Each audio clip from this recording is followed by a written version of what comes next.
We are 5 years deep into a class action antitrust lawsuit.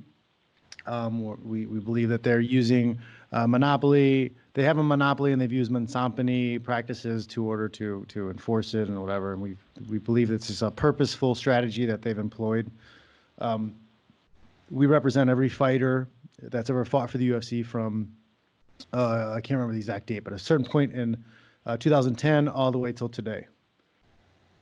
So if we win, everybody will be paid back some damages somehow. The lawyers earn about 21% on average in these type of cases off of the deciding damages.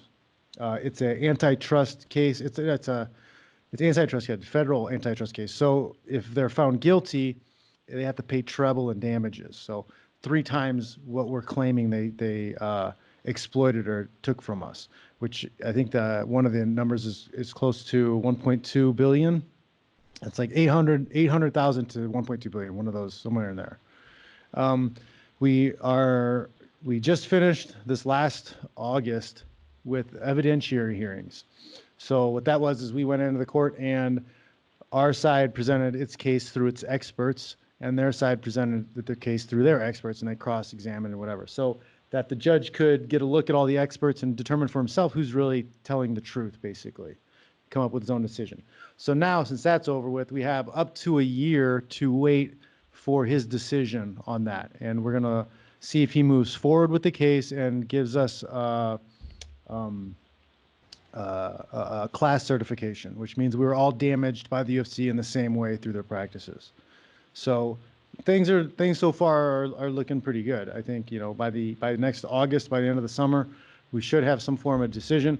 I truly believe the judge is going to rule in our favor and going to see us as a class and allow this to go forward and go to trial. And the judge is the one who decides. He may just give a percentage to each guys, or it's up to him really. We came to those numbers because we had economic experts.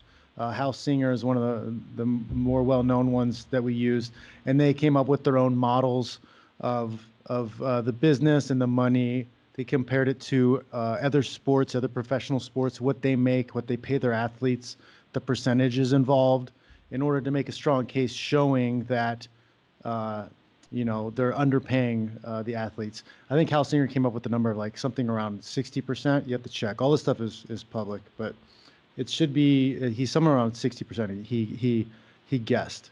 And most of that is guesswork off of event revenue, because I don't think we have every dime that they've earned. I could be wrong with that, but I don't think we know of every single dime that they've earned. The UFC went from like 22 slanted down in early in the 2000s and slanted down into around 19% of their event revenue paying the fighters out. So the fighters only make about 19% of event revenue. And the UFC strategically designed their business to make sure it never went above 20% of the event revenue.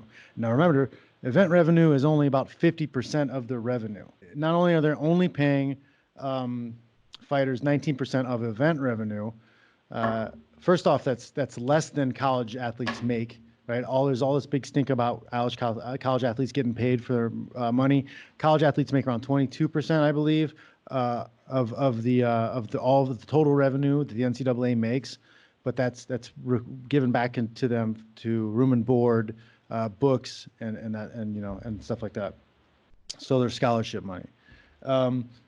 UFC used that modeling, and we know that they did that on purpose because they used that modeling to present it to other businesses to do business with.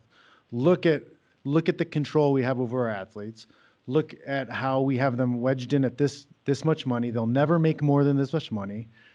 Like, that was a selling point. They used that to help sell and get them to sell to WME, I think. It's a private company, so like they don't report their earnings.